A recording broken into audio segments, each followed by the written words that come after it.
নমস্কার, আমার বাংলা নিয়ে আমি অতনু রয়েছি আপনার সঙ্গে। ভোট আর এক সপ্তাহ বাকি নেই প্রথম দফার ভোটের। তার আগে আবার কেন্দ্রীয় এজেন্সির তদন্ত, তল্লাশি। এবার একেবারে মমতা বন্দ্যোপাধ্যায়ের মনোনয়নের প্রস্তাবক মিরাজ শাহ, তার বাড়িতে আয়কর হানা। শুধু এখানেই নয়, তৃণমূল প্রার্থী দেবাশিস কুমার, তার বাড়িতেও আয়কর হানা। আমাদের যারা ইনকাম ট্যাক্স দেখে সে তো অন্যান্য লোকেরও দেখতে পারে। একটা চার্টার্ড অ্যাকাউন্টেন্ট তো শুধু একজনের কাজ করে না, অন্যান্য লোকেদেরও কাজ করতে পারে। তুমি একবার কেন 10 বার করো? একটু লজ্জা নেই, একটু ঘৃণা নেই, একটু ভয় নেই, নির্লজ্জ। এই দুজন দেশের বসে আছে দুটো চেয়ারে, আর একটা বসে আছে অপদার্থ। 1, 2, 3 এদের বিদায় দিন।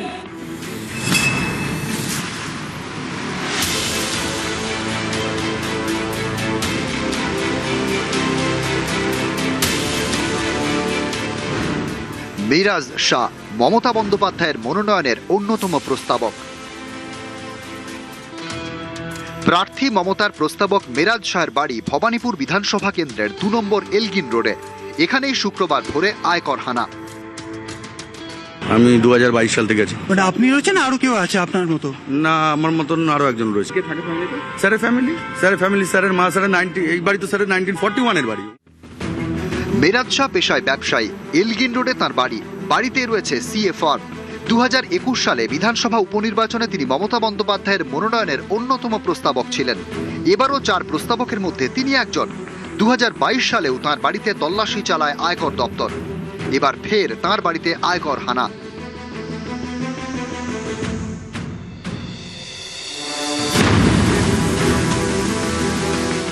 কতখানি বিজেপি প্রতিহিংসা পরায়ণ, কতখানি এদের অসহিষ্ণুতা সহ্য করতে পারবো না। মমতা বন্দ্যোপাধ্যায়ের প্রস্তাব দিয়েছ, তোমাকে আইটি দিয়ে তোমাকে হ্যারাস করবো। ED, CBI, income tax, CISF, নির্বাচন কমিশন, এগুলো যা বলার তারা বলবে, এদের মধ্যে আমরা নেই। আমরা এই মুহূর্তে মানুষকে গিয়ে বলছি এগিয়ে আসুন, আর একটু জোরে ধাক্কাটা লাগিয়ে দিন, মার্জিনটা বাড়ান। আমাদের তৃণমূল কংগ্রেস পার্টি অফিসে রাসবিহারীর এমএলএ দেবাশিস কুমার, তার বাড়িতে সকাল থেকে রেড চলছে এবং তার অফিসেও রেড করেছে। হ্যাঁ, যদি তার ব্যক্তিগত কিছু থাকে তুমি করো ইলেকশনের পরে, এখন কেন? দেবাশিস কুমার রাসবিহারী বিধানসভা আসনের তৃণমূল প্রার্থী। এদিন রাসবিহারীতে তার বাড়িতেও আয়কর হানা।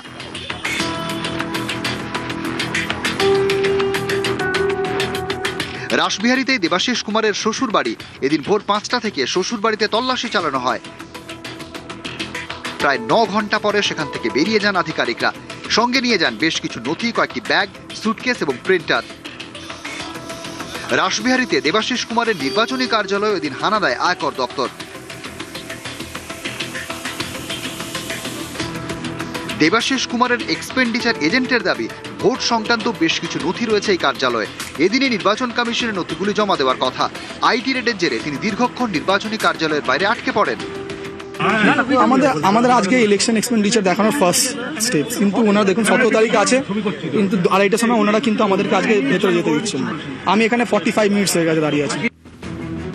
দেবাশিস কুমার কলকাতা পুরসভার মেয়র পরিষদ 85 নম্বর ওয়ার্ডের কাউন্সিলর। তার কাউন্সিলর অফিস বালিগঞ্জে, সেখানেও এদিন তল্লাশি চালায় আয়কর দপ্তর। কয়েকদিন আগে কলকাতায় ইডি অফিসে ডেকে দেবাশিস কুমারকে জিজ্ঞাসাবাদ করা হয়। এবার দেবাশিস কুমারের বাড়িতে আইটি হানা। কালো টাকার হুন্ডি নিয়ে বাংলায় বসে আছেন, আর তৃণমূল কংগ্রেস পার্টির অফিসে রেড করছেন, ক্যান্ডিডেটের বাড়িতে গিয়ে রেড করছেন, আমার প্লেন রেড করতে আসছেন, আমার সিকিউরিটিতে রেড করছেন। নির্লজ্জ বেহায়া একটা রাজনৈতিক দল সামনাসামনি লড়াই করতে পারে না। ভীতু কাপুরুষ, ওদের বিসর্জন দিন। নিউজ 18 বাংলা।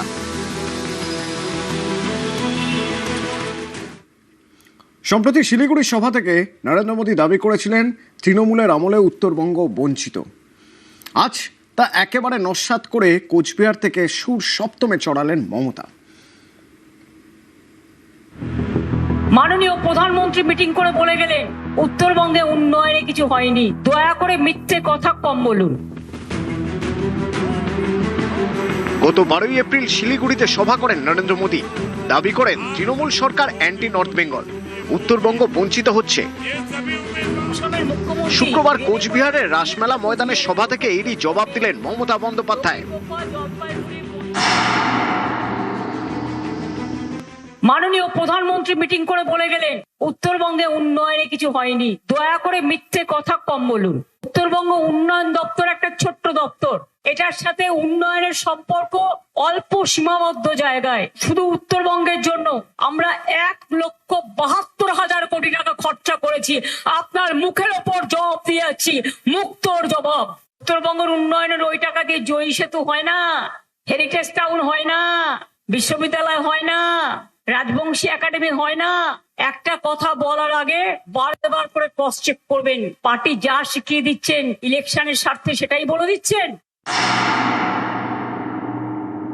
আসামের মুখ্যমন্ত্রী রেলে করে লোক নিয়ে আসবে কুচবিহারে ভোট দেওয়ার জন্য সেন্ট্রাল ফোর্সের সাহায্যে। যারা কুচবিহারের রাজবংশীদের নোটিশ পাঠায় এনআরসি বলে আসাম থেকে, তারা আবার আসে ভোট চাইতে। এদের লজ্জাও করে না।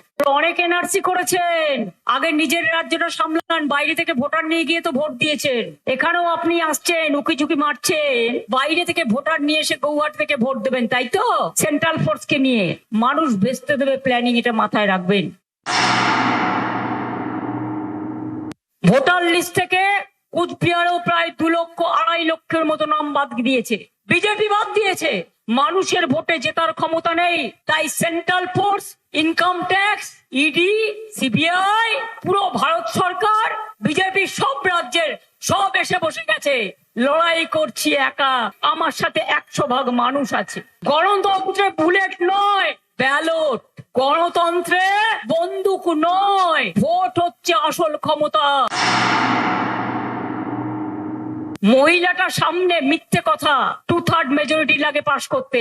ডিলিমিটেশন বিল নিয়ে আসছে, আমাকে যার জন্য 21 জন এমপি কে পাঠাতে হয়েছে লোকসভায়। নিজেরা জানে হারবে, যে 541 সিট আছে, তাই ওটা 850-র কাছাকাছি নিয়ে যাবে বলে টুকরো টুকরো করছে আবার দেশটাকে। একদিন দেখবেন কুচবিহারটাই হারিয়ে গেছে, উত্তর দিনাজপুরটাই হারিয়ে গেছে, দার্জিলিংটাই হারিয়ে গেছে, শিলিগুড়িটাই হারিয়ে গেছে। এদের লজ্জা নেই, ঘৃণা নেই, ভয় নেই। তুমি ভেবে যাও, করে যাও, আগামী দিন তুমি পাওয়ারে থাকবে না, ওটা 1 সেকেন্ডে উল্টে যাবে। আগামী 29শে এপ্রিল দ্বিতীয় দফায় ভবানীপুরে ভোট, মমতা বন্দ্যোপাধ্যায়ের কেন্দ্র। ভোটের আগে টানা 4 দিন সেখানে মমতার নানা কর্মসূচি। 24শে এপ্রিল যাদবপুর থেকে গড়িয়াহাট পর্যন্ত মিছিল, ওই দিনই চেতলা সিআইটি মার্কেটের কাছে সভা। 25শে এপ্রিল 74 এবং 82 নম্বর ওয়ার্ডে মিছিল, পরদিন মিছিল 70, 71 এবং 72 নম্বর ওয়ার্ডে। 27শে এপ্রিল বালিগঞ্জ ফাঁড়ি থেকে মিছিল, 63 এবং 77 নম্বর ওয়ার্ডে কর্মসূচি। নিউজ 18 বাংলা।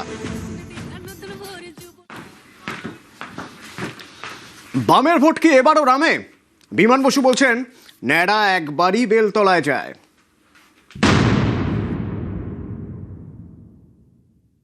ন্যাড়া বারবার বেলতলায় যায় না। তৃণমূলের প্রতি রাগ থেকে কিছু মানুষ বিজেপিকে ভোট দিয়েছিল, কিন্তু তারা এখন বুঝতে পারছে তৃণমূল আর বিজেপি তার মধ্যে তো ফারাক বিশেষ কিছু নেই। মানুষ দেরিতে হলেও এখন বুঝতে পারছে বাংলাকে বাঁচাতে হলে বামপন্থীদের আবার নিয়ে আসতে হবে। বাংলা বাঁচাতে চাই বামপন্থীরাই। বামের ভোট রামে গেলে অনেক জায়গাতেই খেলা ঘুরে যায়, ঠিক যেমনটা হয়েছিল 2019 সালের লোকসভা ভোটে। এই ভোটে বিজেপির আসন অনেকটা বাড়ে, 1 লাফে 2 থেকে বেড়ে হয় 18। বিশেষজ্ঞদের মতে 19-এ বামের ভোট রামে যাওয়াতেই বিজেপির এই উত্থান। দুঃখের সাথে এই কথাটা বলতে হয়, আপনাদের সামনে এই কথাটা বলছি। বহু বামপন্থী মানুষরা গত 3 নির্বাচনে তৃণমূল কংগ্রেসকে হারানোর নাম করে তারা গিয়ে বিজেপিকে ভোট দিয়েছে। কোনো ভোটেই না, এই ভুলটা করবেন না কখনো। আমরা বামপন্থীরাই পশ্চিমবঙ্গে একটা নতুন সূর্যের উদয় আমরা সৃষ্টি করতে পারবো। 19-এর লোকসভা নির্বাচনে বামের ভোট যে রামে গিয়েছিল তা ভোটের ফলেই স্পষ্ট। 2016 সালের বিধানসভা ভোটে বামেরা পায় 25.7% ভোট। 19 লোকসভা ভোটে যা কমে হয় 7.5%, অর্থাৎ বামেদের ভোট কমে প্রায় 18%। 19 কংগ্রেসের ভোট কমেছিল প্রায় 7%। দুই দল মিলিয়ে প্রায় 25% ভোট কমেছিল। আর 16-র তুলনায় 19 বিজেপির ভোট বেড়েছিল প্রায় 30%। ভোটের পাটিগণিতেই স্পষ্ট বামেদের ভোট গিয়েছে রামে, অর্থাৎ বিজেপিতে। এবারের ভোটে কি হবে? বামের ভোট কি বিজেপিতে যাবে, রাখতে পারবে? ন্যাড়া বারবার বেলতলা যায় না। তৃণমূলের প্রতি রাগ থেকে কিছু মানুষ বিজেপিকে ভোট দিয়েছিল, কিন্তু তারা এখন বুঝতে পারছে তৃণমূল আর বিজেপি তার মধ্যে তো ফারাক বিশেষ কিছু নেই। মানুষ দেরিতে হলেও এখন বুঝতে পারছে বাংলাকে বাঁচাতে হলে বামপন্থীদের আবার নিয়ে আসতে হবে। বাংলা বাঁচাতে চাই বামপন্থীরাই, তাহলে বাংলা বাঁচবে না। আজকে যে পরিস্থিতিতে তৃণমূল কংগ্রেস এই রাজ্যকে পৌঁছে দিয়েছে, যেভাবে পিছিয়ে দিয়েছে, যেভাবে ফিশ ফ্রাই এবং কফির রাজনীতি বামেদের অন্তঃসার শূন্যতাকে প্রমাণ করেছে তৃণমূলের বিরুদ্ধে, অন্যদিকে বাঙালি একমাত্র বিশ্বাসযোগ্য বিকল্প হিসেবে ভারতীয় জনতা পার্টিকেই পেয়েছে। সুতরাং রামের ভোট বামে বা বামের ভোট রামে এইসব জার্গন ক্লিশে হয়ে গেছে, এগুলো আর চলবে না। বাঙালি বাঁচতে চাই, বিজেপি তাই। এই স্লোগান এখন বাঙালি স্লোগান। নিউজ 18 বাংলা। কে এলো নেতা? বিচ্ছিন্নতাবাদী নেতা জীবন সিংহ সওয়াল করছেন বিজেপিকে ভোট দেওয়ার জন্য। বিচ্ছিন্নতাবাদী আন্দোলনের নেতা জীবন সিংহ সরাসরি বিজেপিকে ভোট দেওয়ার আবেদন করছেন। দীর্ঘদিন ধরে অসম এবং কেন্দ্র সরকারের সঙ্গে আলোচনা করছেন এই জীবন সিংহ, কে এলো নেতা। আর ভোটের মুখে জীবন সিংহের এই দাবিতে রাজনৈতিক বিতর্ক। কে এলো নেতাকে ভোটে ব্যবহারের অভিযোগ করছে তৃণমূল। 23 এপ্রিল বিধানসভা নির্বাচনত আমরা কোচ রাজবংশী কামতাপুরী জনগণ যাতে কে এলো নগদ ভারত সরকারের শান্তি চুক্তির মাধ্যমে আমার পৃথক কমতাপুর বা গ্রেটার কুচবিহার রাজ্য কোচ রাজবংশী এসটিকরণ মাতৃভাষার সাংবিধানিক স্বীকৃতি হয়, তার বাদে ভারতের মহামান্য প্রধানমন্ত্রী নরেন্দ্র মোদীজি, মহামান্য স্বরাষ্ট্রমন্ত্রী অমিত শাহজির হাত শক্ত করিবার বাদে আপামর জনগণক বিজেপি মনোনীত প্রার্থীগিলাক ভোট দিয়া জয়যুক্ত করিবার বাদে আবেদন করিল। রাজবংশী লোক বুঝে গেছে জীবন সিং যখন সারেন্ডার করে তখন কথা কি ছিল, অষ্টম তপশিলি দিবে এবং নারায়ণী সেনা দিবে, কিন্তু ওরা জীবন সিংকে আটকা রেখে 3 বছরে কোনো কিছু দেয়নি। আগামী দিন আমি লিখে দিচ্ছি এই বিজেপি দিবে না। অষ্টম তপশিলি দিতে গেলে মুখে বললে হবে না, তাকে বাজেটে তুলতে হবে, আইনটা ভালো করে জানতে হবে। এই রাজ্য সরকার দারুণভাবে উত্তরবঙ্গের মানুষকে, বিশেষ করে কামতাপুরী রাজবংশী মানুষকে বলবো যে সম্মান দিছে, সেই সম্মান না কোনোদিন সিপিএম দিছে, সেই সম্মান না কোনোদিন বিজেপি দিছে। যারা করে তারা বলে না, আর যারা করে না তারা বলে। নির্বাচন কমিশন সিদ্ধান্ত নিয়েছিল যে এবার অধ্যাপকরা প্রিসাইডিং অফিসার হিসেবে কাজ করবেন, কিন্তু সেই সিদ্ধান্ত খারিজ করে দিল হাইকোর্ট। আমার সঙ্গে অর্ণব রয়েছেন। অর্ণব, গতকাল আমরা দেখেছিলাম যে হাইকোর্ট বলেছিল যে এটা কি তামাশা। হাইকোর্টের পর্যবেক্ষণ কি, কেন নির্বাচন কমিশন অধ্যাপকদের প্রিসাইডিং অফিসার হিসেবে ব্যবহার করতে পারবে না? দেখো, এটা কমিশন তারা নিজেরাই বিজ্ঞপ্তি দিয়ে বা নির্দেশিকা দিয়ে 2010 সালে বিষয়টি স্পষ্ট করে দিয়েছিল। অর্থাৎ কার্যত সেলফ কন্ট্রাডিক্টরি স্ট্যান্ড নিচ্ছে কমিশন। যে কমিশন 2010 সালে গাইডলাইন দিয়েছে যে অ্যাসোসিয়েট প্রফেসর বা অ্যাসিস্ট্যান্ট প্রফেসর তাদের ভোটের দিন ভোট কেন্দ্রের মধ্যে অর্থাৎ প্রিসাইডিং অফিসার বা পোলিং অফিসার এরকম ডিউটি দেওয়া যাবে না, তাহলে যদি তাদের সেই ডিউটি দিতে হয় সেক্ষেত্রে বিশেষ পরিস্থিতি তৈরি হলে সেটা ব্যবহার করতে পারে। কিন্তু সেই বিশেষ পরিস্থিতি কি? তাহলে বিশেষ পরিস্থিতির জন্য নিশ্চয়ই কোনো সিদ্ধান্ত হয়েছে কমিশনের, তার বিজ্ঞপ্তি, তার নথি, তার কোনো নির্দেশিকা, সেইগুলি তলব করা হয়েছিল। একদিন নয়, দুদিন শুনানির জন্য সুযোগ দেওয়া হয়েছিল কমিশনকে। এবং আজকে এই অ্যাসোসিয়েট প্রফেসর রূপা বন্দ্যোপাধ্যায় যিনি মামলা করেছিলেন, তাকে প্রিসাইডিং অফিসার করা কমিশনের নিজেদের যে নির্দেশিকা বিরোধী যে কাজ হয়েছে, সেক্ষেত্রে কোনো বিশেষ অনির্বাণ বিশেষ পরিস্থিতি কি তৈরি হয়েছিল যে কারণে তাকে প্রিজাইডিং অফিসার করতে হলো? এই নথি দেখতে চেয়েছিল আদালত, সেই নথি দেখাতে পারেনি কমিশন। এবং এখানেই সব থেকে বড় প্রশ্ন, রাজনৈতিক দলগুলো যখন রাজ্য নির্বাচন কমিশনের কাজ নিয়ে বারবার তারা এই চর্চাতে এইভাবে তাদের তোপ ডাকছে যে হোয়াটসঅ্যাপ কমিশন, অর্থাৎ হোয়াটসঅ্যাপের মাধ্যমে কোনো ইনফরমেশন পাস করে কমিশন তাদের কাজ এগিয়ে নিয়ে যাচ্ছে, তার নির্দিষ্ট নথি নেই। কার্যত সেই অভিযোগটা এই অ্যাসোসিয়েট প্রফেসরের করা মামলাতে সেটা সত্য বলে প্রমাণিত হলো।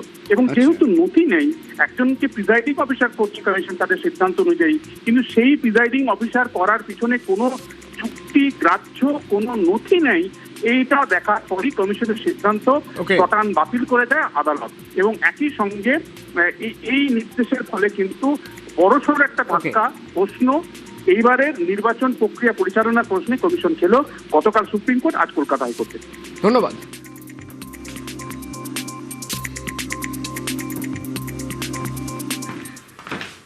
কৃষ্ণনগর উত্তর বিধানসভা কেন্দ্র, এখানকার রেলগেট একটা সমস্যার জায়গা। এই বেলেডাঙ্গা রেলগেট এমন একটা জায়গা যেখানে একবার যদি রেলগেটের পড়ে তো সেটা আর ওঠে না। লোকে বলে যে দীর্ঘক্ষণ এখানে দাঁড়িয়ে থাকতো, একটা আন্ডারপাস হোক, একটা উড়াল পুল হোক, অন্তত ফুটব্রিজ হোক, না এখনও হয়নি। তাই এবারও ভোটে ইস্যু এই রেলগেট।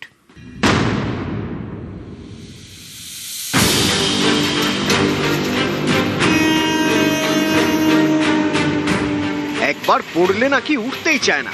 কৃষ্ণনগর উত্তর বিধানসভা কেন্দ্রের বেলেডাঙ্গা মোড়ের রেলগেট, রোজ এই গেট দিয়ে হাজার হাজার জনের যাতায়াত। এই রেলগেট পেরিয়ে কৃষ্ণনগরের সঙ্গে যুক্ত হয় 12 নম্বর জাতীয় সড়ক। এছাড়া শক্তিনগর জেলা হাসপাতাল যেতেও পেরোতে হয় এই রেলগেট।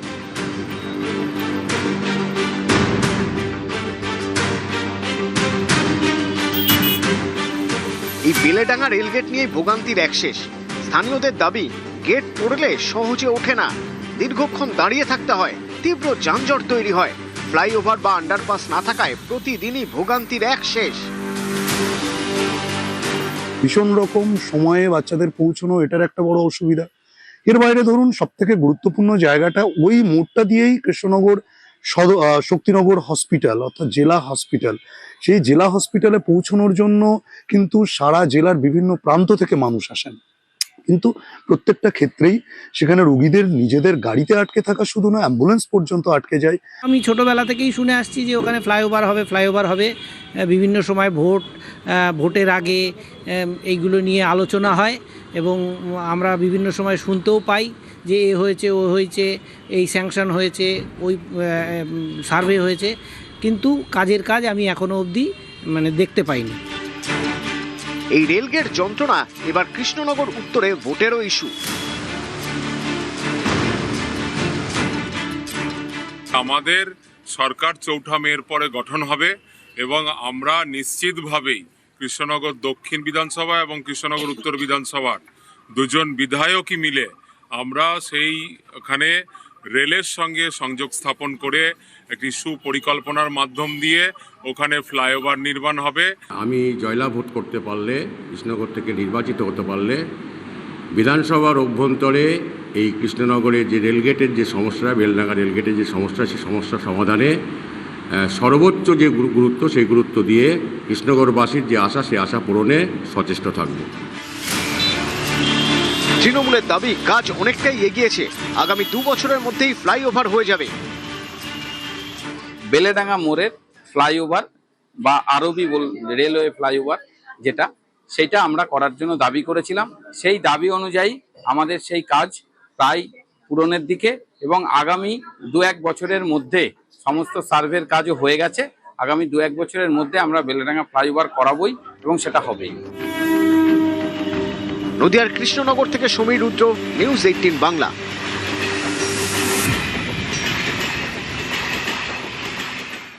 আগামী বৃহস্পতিবার রাজ্যে ভোট, উত্তরবঙ্গে ভোট। আবহাওয়ার পূর্বাভাস বলছে উত্তরবঙ্গে বৃষ্টি হতে পারে, তবে দক্ষিণ সেদিন গরমে ঘামবে। একে ভোটে গরম বাংলা, তার উপর বৈশাখের শুরুতে চড়া রোদ। এরই মধ্যে 23 এপ্রিল অর্থাৎ আগামী বৃহস্পতিবার প্রথম দফার ভোট। ওই দিন উত্তর এবং দক্ষিণবঙ্গ মিলিয়ে 16 জেলায় ভোট হবে 152 আসনে।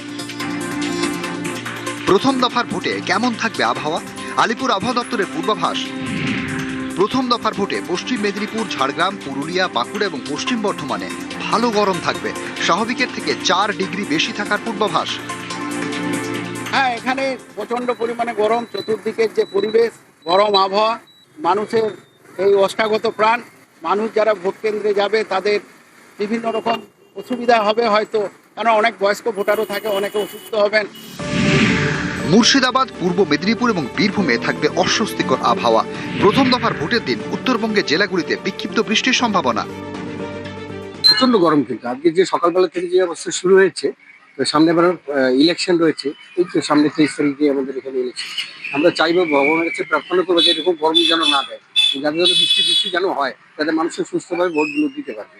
প্রচন্ড গরম পড়েছে, আমরা তো তাও একরকম, বাচ্চা বুড়ো এদের তো খুব কষ্ট হচ্ছে, মানে একদম রাস্তায় পড়ে যাওয়ার অবস্থা। প্রচন্ড গরম, ভোট আসছে, ভোটের সময় যে কি হবে ভগবান জানে। এত গরমের মধ্যে মানুষ লাইন দেবে কি করে, ভোট দিবে কি করে।